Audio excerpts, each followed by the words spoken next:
What's up, everybody? Welcome to Six Man Blitz. Got a great show for you guys today. Now, let's continue on with some Chicago Bears talk. We've been, harping on this, but so many things have been happening.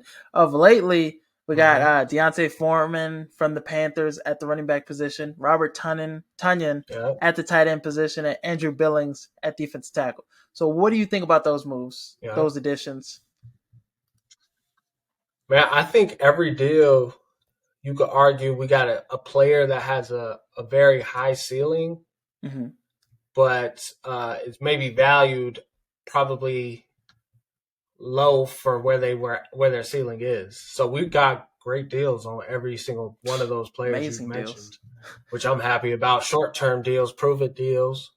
Not only so it's good for them, they get an opportunity to get a big 1-year deal and see if they could get a long-term deal elsewhere or stay with Chicago because we're building something unique and special. So they might want to stay. It's a win-win across the board. You could argue maybe we're not being as aggressive, but I mean, there's some teams a lot closer to winning it all that have to go above and beyond on certain asking prices, like the Broncos. You've seen they outbidded us for one of those guards, and then obviously the two tackles. I'm happy. I'm just as happy as we didn't overspend, but at the same time, there's the back of my head, or maybe the riskier version of me is like, why didn't we go make a big super splash yet? You know what I'm saying? Just go spend a bag on a huge name, but at the end of the day, usually players are very rarely justify their contract. Yeah, it's really rare. I mean, Christian Kirk, he did that last year. On the ground. True. He justified his contract. I mean, even that wasn't a terrible deal though. Like if he balls out 2 years in a row, like they're gonna look back and see, oh shit, we got an ROI on those monies we spent. Yeah, true. So, what do you think about the Foreman move specifically? Because we let David Montgomery walk, and then we give Foreman $3 million a year. And no, it's just a 1 year. Like it's a 1 year, $3 million deal. Year. That's the key difference, which is crazy. Yep. So we spent $3 on a guy who had more production, way more production, more explosive. So out of the two moves, Deontay Foreman or Robert Tunyon, which one of the two do you think will have the most value and most production heading into next season? If you had to do like an early Deontay prediction. Foreman and who? Robert Tunyon, Bob Tunyon. Man, the Bob Tunyon's going to have a great opportunity, man. We talk about a guy that is athletic at that position. Dude, like 2020, I think he had like 11 touchdowns. That 1 year he went off. Yeah, I mean, he's a stud for sure. He's a talent guy out of Indiana State. Cyclones. He probably played with Jameer. So I like it. And then you add him with Cole Kmet, we could get real versatile in our run scheme. We could two tight end build sets, our offense similar to like the Ravens, but have that added dimension with DJ Moore. So, and then obviously the depth at receiver we now have. So I think we are O-line from being one of the most explosive offenses in the league. And then we have depth at these positions. Yeah, depth. And like it could get crazy in the draft. We can draft some more talent at the receiver position. We can draft another running back. We have a lot of flexibility in those areas. But more how it's heading, how it's looking, I think we're looking more towards the trenches in the draft. We're going to probably fill up both areas. As we should. Offensive line, defensive line, which I have no problem with. I mean, he's said that in like every interview he's been in, like that's why I value offensive line, defensive linemen in the draft. He values his draft more, but I kind of like the approach he's taking, not big splash, not like 5 big splashes on give 5 guys big contracts, go ahead and give maybe like 12 guys like decent money, and we can add more talent to this roster because we have hella holes, and I like the players we picked up. As of right now, who do you think has been the best signing so far that Poles has made? I think you can't. I think the whole linebacker situation we put ourselves into has been like we went from avoiding having to overpay a guy at a position that isn't as valued as the others on the defense. Let's be honest. Same thing with running back on offense. So that, especially if he doesn't perform, which I think he's still, top 2, top 3, top 4, top 5 linebacker. So he deserves the money, but you put yourself in a situation when you give it to him. And we were able to parlay that into 2 guys for less money combined. And we added double the output because you got 2 guys for 1. And both played at an extremely high level last year. So I think you add better them, scheme fits too. And then Edmonds' ability to defend the pass at an extremely high level, which is what's most important. I think that's priority 1 at the linebacker position. Just with the way the game's going. So they planned accordingly, and then they put the dollars where it made sense. Those 2 additions, and quick too. It was like no brainers. Like those guys wanted to come play. It was right away. I mean, who wouldn't? TJ Edwards was like the first signing. We're an attractive free agent destination, and all of the free agents have, or the trades or acquisitions have mentioned Justin Fields like this is a guy I wanted to play with. Like he's a shit. Every player you ask about Justin Fields, they know his ass is. Oh, fucking absolutely! That one dude in the press conference, he was like, "Oh, has Justin Fields? Was he the reason why you came here?" Oh, absolutely, fucking lootly. So yeah, and the linebackers too. It's like it's an interesting in Chicago with the Bears. Like we always have good ass fucking linebackers, no matter what. That tradition with Urlacher, Singletary, all the linebackers we've had. We also have, always have a great running back too. Over the years, we always the running back and the linebacker position. We are always pretty much solid in. So that tradition, that history, all that stuff, plays a factor. And I'm glad we got 3 dogs at the linebacker position now. Jack Sanborn is going to play better now too because he has 2 other guys that can ball out. I mean, TJ Edwards had 170 tackles last year, and Edmonds from Buffalo, he was, defending the pass at a high level, like you mentioned, and he's fast as shit, make every play. So it's going to be interesting to see how much different our defense is this year. I could say it's going to be a lot better. The confidence is spreading out in Hallis Hall too, because Equanimeous St. Brown, receiver for the Bears, came out and said, "Oh, we're gonna go from worst to first real quick." What are your thoughts on that? Is it? I know I'm hyped as fuck. I'm saying we're winning the North. I'm glad the energy is where it needs to be in the building, and that's sometimes overlooked. When it's time to build a great team. So the energy's there. The free agents aren't there just because they got paid the most. And it's like, oh, I couldn't turn down the money. They there because they want to be. Right. So I think we're building the team the right way, and we're getting young guys. Like we didn't want to go get an old tackle and pay him a bunch of money. Or like an old vet receiver like D-Hop that, doesn't really fit the mold of what we're trying to build here, which is a young nucleus. For the future, and, right now. For Justin Fields. Yeah. So I think it's looking good. I cannot wait for what we do in the draft. And if we make any moves to acquire more picks. Oh, yeah. It's going to be interesting because, Poles likes to deal in the draft. How many picks did he get in the last year's draft? Like, he got like 7 more picks or some crazy thing. He was dealing. Exactly. But I mentioned, the Bears, saying they're going to possibly go from worst to first. Let's talk about the team that possibly has the best chance to, be the number 1 team in this division, the Detroit Lions. They picked up C.J. Gardner-Johnson. What was your thoughts on that move? $8 million, 1-year contract, a prove-it deal. It's kind of like when I heard this, I was like, the Eagles couldn't give him that. That's a lot of money for 1 year. I ain't gonna hold. Yeah, that's what I'm saying. But like the Eagles couldn't give him that. Like the whole free agency market, I'm just seeing these deals that are like damn. I mean, this is not it. Last year, I feel like deals were coming out of nowhere. Yes. But C.J. Gardner-Johnson to the Lions. What are your thoughts? I ain't mad at him for taking the bread, and then he going to play for what looks like it's going to be a good ass team. A good ass team. That secondary looks good now. Right, which was an area they struggled last year. So I'm excited to see what he does, and he's a guy you want when you're secondary, no question. Attitude, he He's young as hell too, in like the past 25.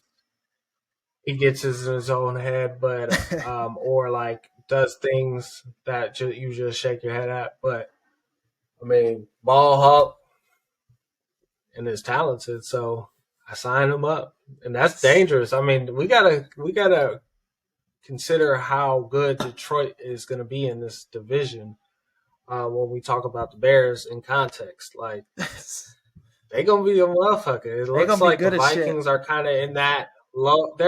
I mean, Green Bay is past their prime. They're gonna be on a rebuild.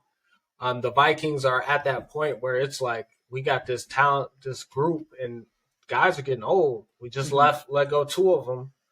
You know, just Thielen, just this offseason. yeah. So it's only gonna get worse as guys age out.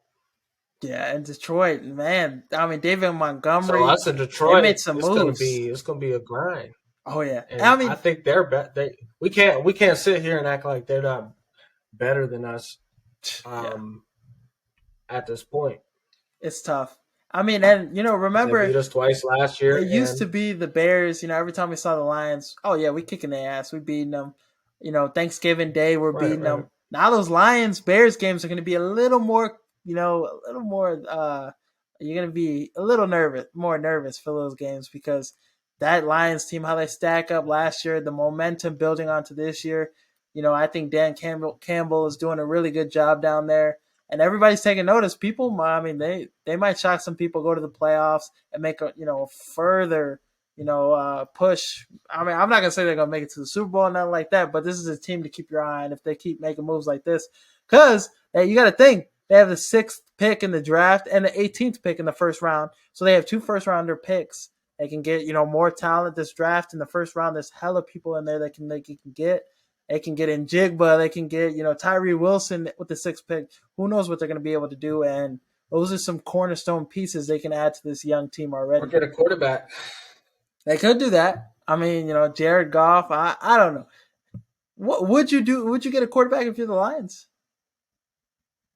Yeah, because you look at where they're probably not gonna have this much draft capital again And for the yeah, next foreseeable future. So you go on a limb, and you got to see where the draft shakes out. They're kind of in a weird spot, especially with Carolina already making the trade up. So, yeah, I'd be interested who reaches to get Anthony Richardson, and maybe there's a lot of hoopla, and there's always a lot of hoopla. hoopla about a specific guy every year, Uh and he just like every NFL team's like, what the fuck? We huh. not taking his ass. Mitch Whether Trubisky, it's like some other Deshaun years. Watson, Mahomes, Yeah, Lamar, you know what I'm saying? should be So interesting. like it could be a lot of teams could be like, oh yeah, that's too much of a project. Um, I'm not. I don't have 4 years to develop him or whatever they think it's going to take. So, um, and then there's Will Levis too. He's more of You a. know what I I'm think saying? I think he could fall out of the first round. To be honest, but how it's like I'm like You think so? I don't think I'm not sold Man, on they him. cheer from the rafters about Yeah, him. he put up. He had a really bad year with Kentucky this year. Offensive line was bad, all this Right. stuff. So he didn't have the best year this year, but just off his size, the measurables, him being able to throw the ball to the level, the pro day, the combine, he looked pretty good at the combine. So those things will help him, Mm-hmm. but I see another, Zach Wilson situation brewing. Another Josh Think Rosen. so? Yeah, I don't think he's going to be that good in the draft. We can keep the receipts whenever But we want. he ain't built like none of those guys. I mean, Mm-hmm. they're calling him like a Josh Allen, Mm-hmm. um, similar I mean, type of player. He's just a big, white guy he's that can athletic. run decently. Yeah. I mean, I can see it, but I just don't see he's going to have the success that the other guys in the draft have. I mean, another guy I think that will possibly have a better career than him that nobody's really talking about due to his injury at Tennessee, but Hendon Hooker. I think that's somebody. Hey, say a team wants to get a Yeah. guy to just sit in the first year and let him take over next couple of years. Hendon Hooker is your guy. That guy, from what we've seen from him, Tennessee, he played really extremely well this year. He showed some flashes too a couple seasons before, but this is a guy you can get in the second, third round, fourth round possibly. So that's a guy to keep an eye out on. That's a guy you could see be like, that Russell Wilson story where he went in the third round. Those good quarterbacks, franchise quarterbacks to go in the later rounds. So that's something to keep an eye on. My only thing on him is like, obviously post injury, what's the mobility going to look like? And because in today's NFL, I just feel like you got to have some mobility. You got to be able to extend the play some way. I mean, even Joe Burrow, how accurate he is, and he can die. He has to get away from people. He can get little on motherfuckers too. So, but now I feel like you got to have something like that to be special. Yeah, but one trade rumor. I mean, one trade that another trade that happened in the league. Brandon Cooks to the Cowboys for a 5th this year and a 6th next year. What do you think about this move? Does it improve their title odds? All that talk because Gallup, Brandon Cooks, and CeeDee Lamb, is now the receiving corp for the Dallas Cowboys. What do you think about that? Yeah, I think it's a definitely an addition. You put him in a position where he could take the top off the defense, and CeeDee can work under the top. Like, that's a match made in heaven, and that's kind of what you want with Gallup and CeeDee Lamb being those guys that can go up and get it and are more physical. A guy that can take the top off the roof. So I think it only adds another layer to their offense. Now let's see what Dak do with it. You follow me? I mean, yeah, but they need to have all the tools around him, like the Niners do it, and like some of these other teams that don't have that Mahomes or that Josh Allen or that guy. You got to get the guys around them like the Eagles did, and like the Bears should be doing with Justin Fields. You follow me? So if you don't have a true difference maker at that quarterback position from a passing perspective, or even just special in general, yeah, you got to have those tools around them. But so my question think Dak is like shit.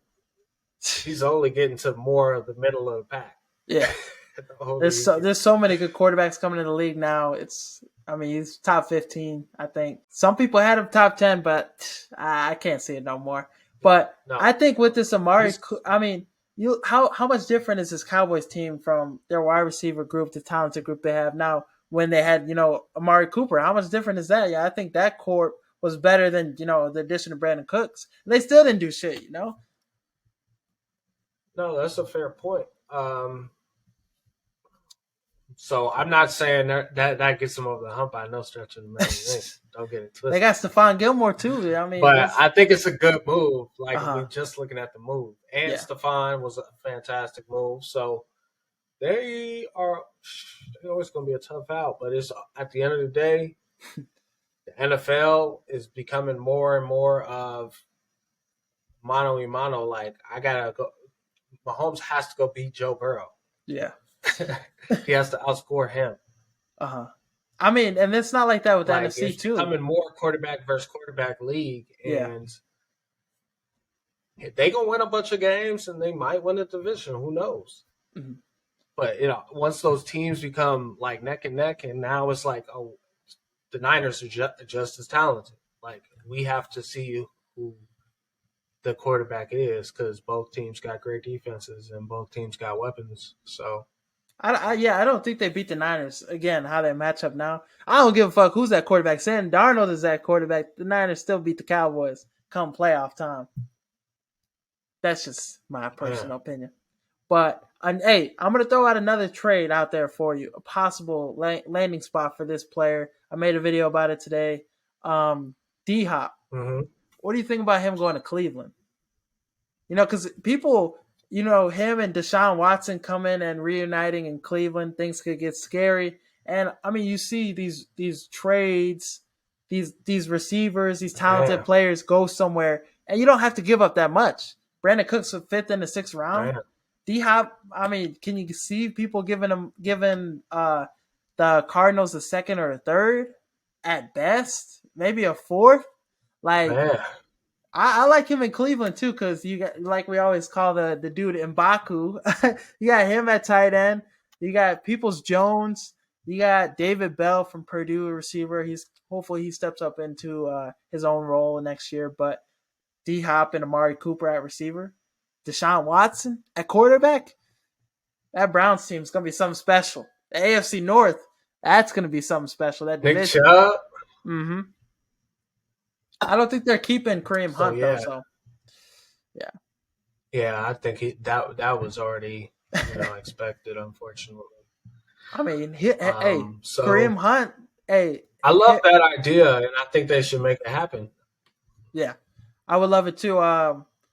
Deshaun Watson, he picked up his game the last couple games. He was really rusty in his first stretch, but the last couple games of the year, he definitely looked better. You give him Deshaun Watson, his old buddy back. I mean, you give him D Hop, his old buddy back. That would be nice. That'd be nice. Man, that would be real nice.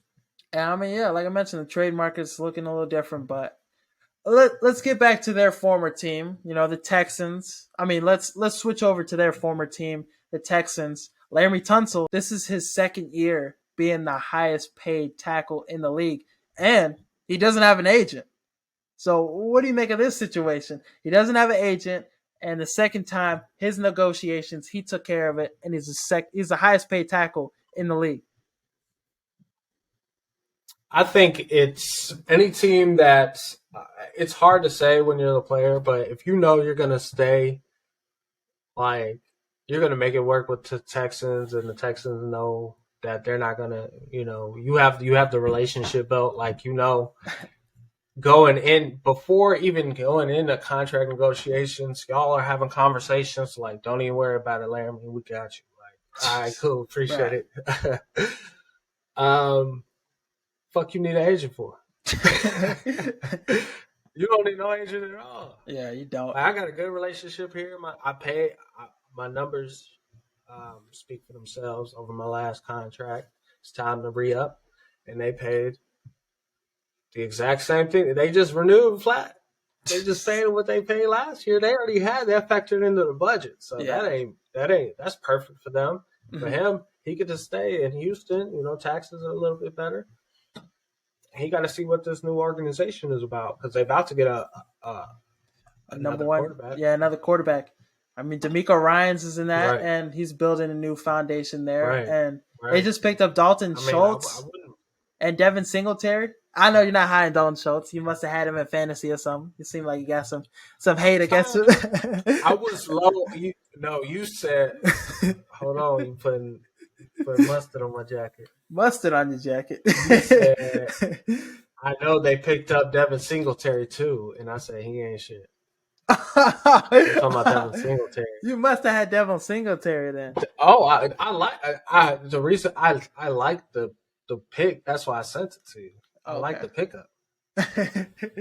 Yeah, but it's gonna be that good. Leaves a hole on Dallas though. Yeah, that leaves a hole on Dallas. That man, I mean, it seemed like he had hella touchdowns last year. It seemed like always in the end zone. Every time I turn on the TV, that nigga was scoring. So I like the move be a hole too. They need to fill. Yeah, and definitely. But yeah, I think the Texans are quietly trying to build this thing. So I'm intrigued. Hey, all they need is Anthony Richardson in that building. Boom, they got it. Because, I mean, they picked up Case Keenum. Man. They got some veteran quarterbacks. He put them in that offense.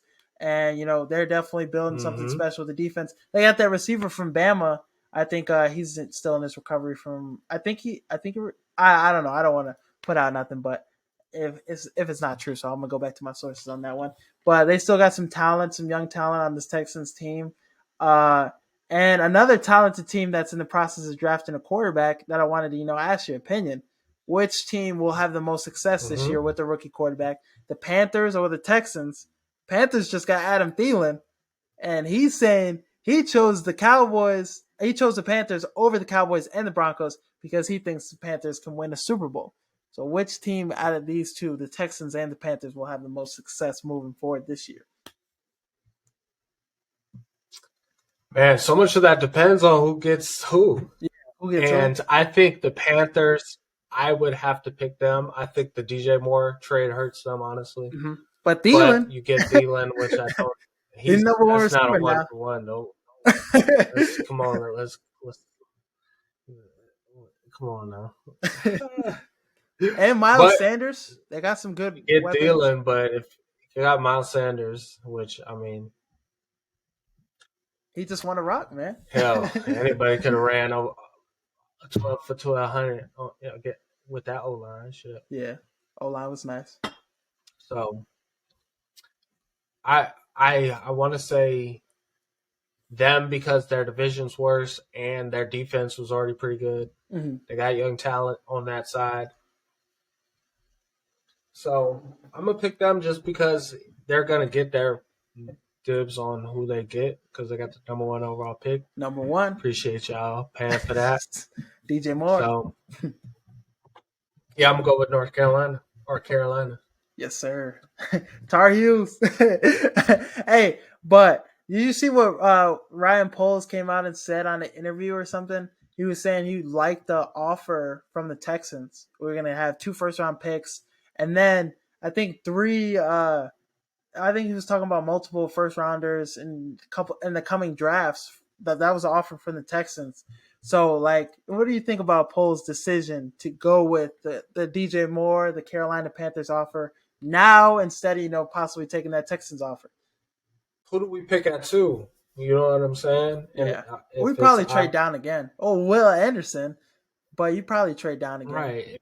Well, Anderson, I'm not mad at them picking him, but man, I feel like he's not worth the number 2 overall either. So, like, you see what North Carolina is giving you, and I think DJ Moore is what we needed most, not only from the draft but from free agency.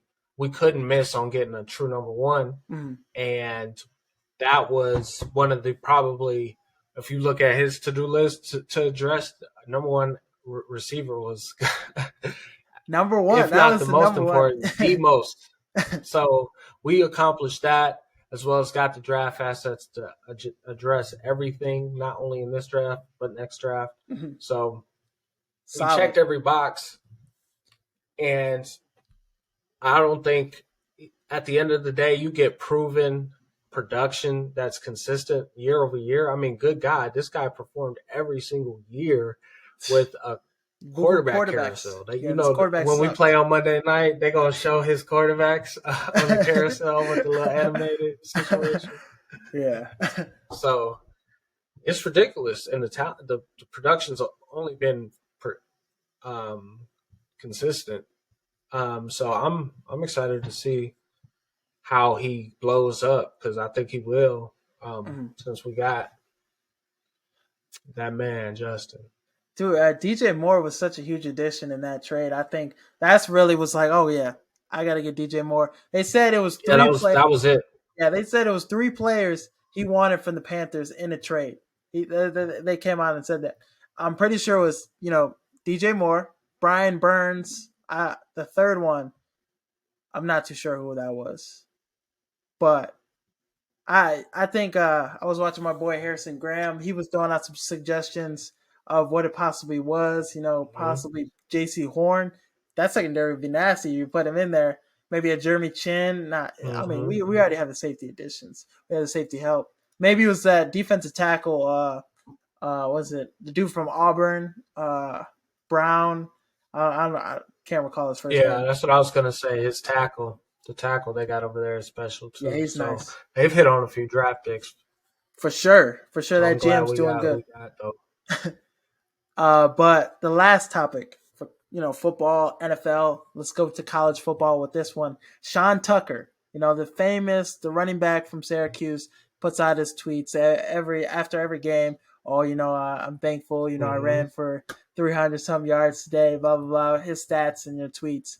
He didn't go to the combine because some medical reasons. So he had his own combine, his own like pro day combine, whatever.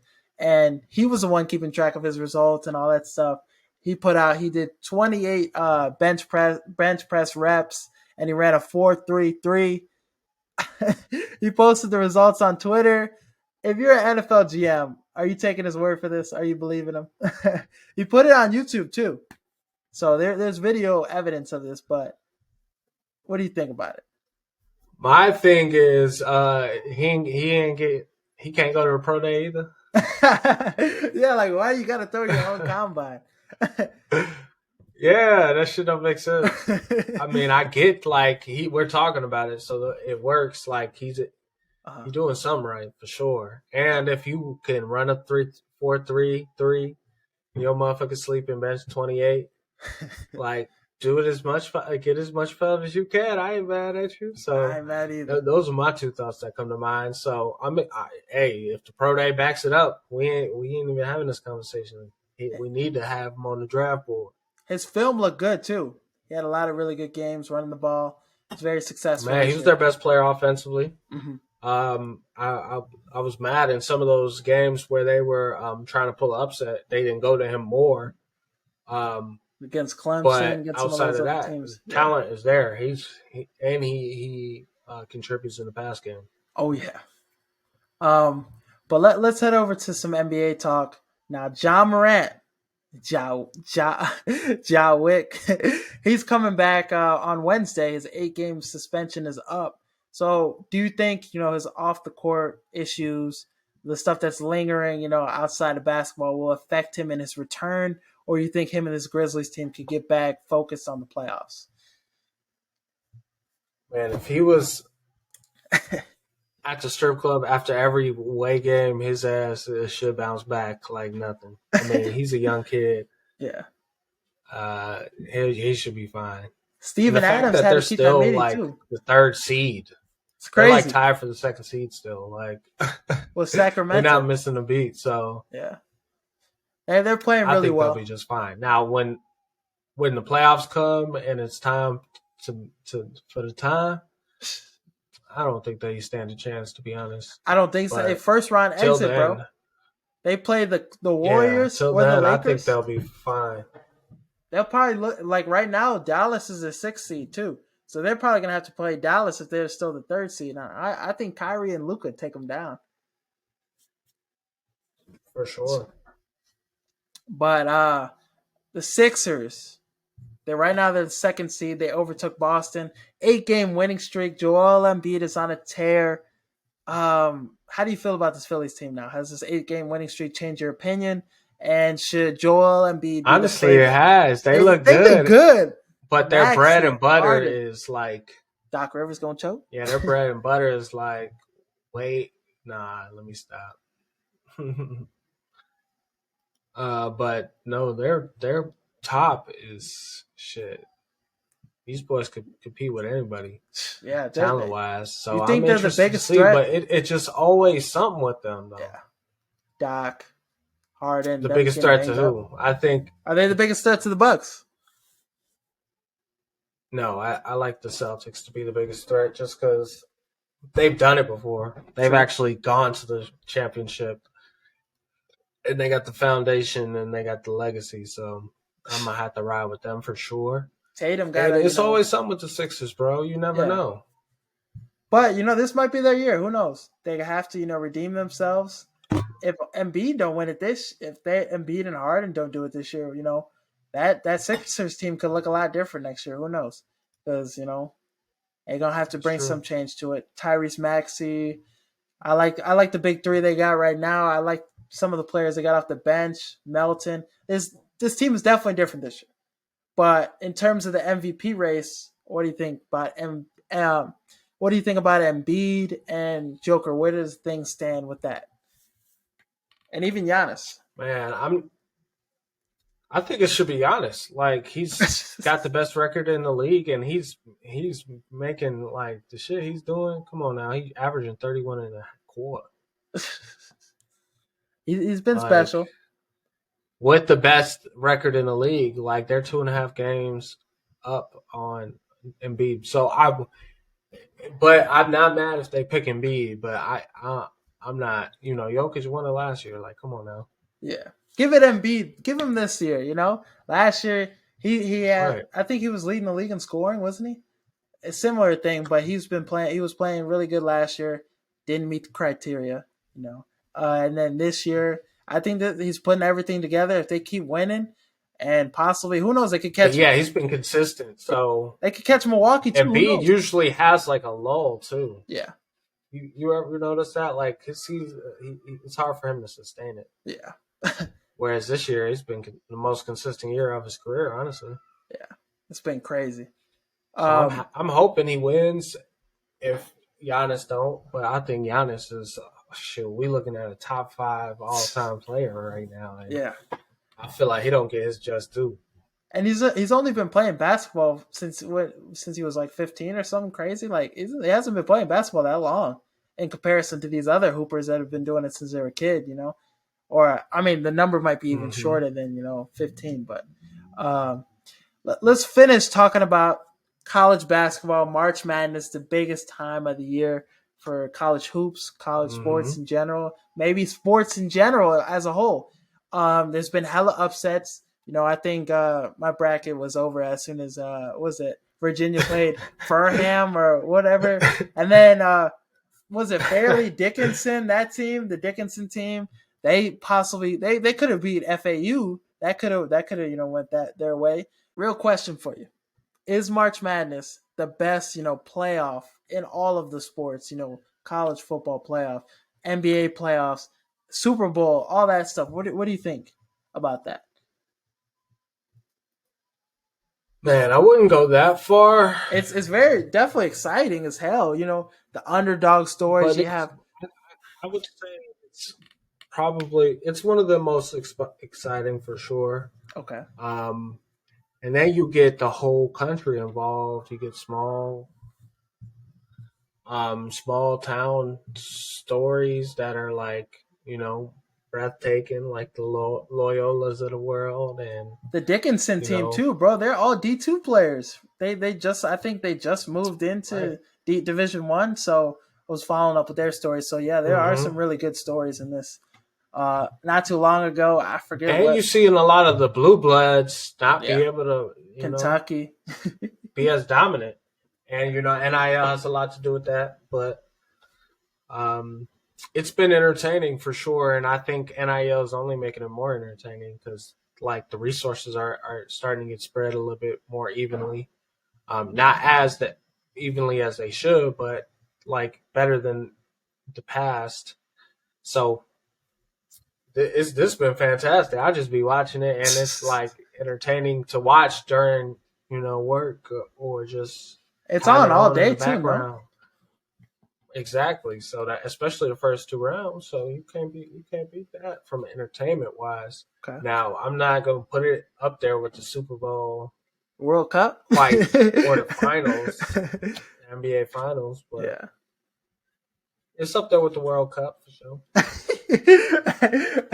That's definitely that's a hot take probably. A lot of people for mine. I don't be watching that shit though. But who you got winning it all? Who you got winning the tournament? I think I'd probably say Bama. How it's looking right now, this team I'm probably right. Yeah, they look like the deepest team. I ain't gonna lie, but they sticking by the dude and that one dude. I forget what his last name is. He got a clip though. Brandon Miller, is that his name? I think it is, but I don't know yet. Oh, the Bulls are up on the Sixers. Yeah. But no, yeah, I think Bama, they got a great shot to win it all. That's the team I'm rocking with. Illinois, took an L. It's usually another team I root for. But yeah, March Madness is an exciting time. You see so many players have those March Madness moments that stick with them forever. Kemba Walker, his moment with Connecticut. His all these players, have those defining moments in March Madness, and you just love watching them. Love the stories, Facts. I want to see that Kansas State Michigan State game. Hey, you hear what was it? John Calipari, what he said about the Kansas State dude? He's like, oh, something about him being a little man. Like, oh yeah, we lost to that little man or something. The short dude that had that clip was shooting all over him. It's tough. Definitely tough. Calipari, definitely shows his character in that. I'm already knowing. But yeah, Man, but Kansas he ain't State is got a it like he used to. dark horse. Yeah, Kansas State is a dark horse to do that thing. Man, their point guard was hooping. I know. It's going crazy. But that's all we got for the show today.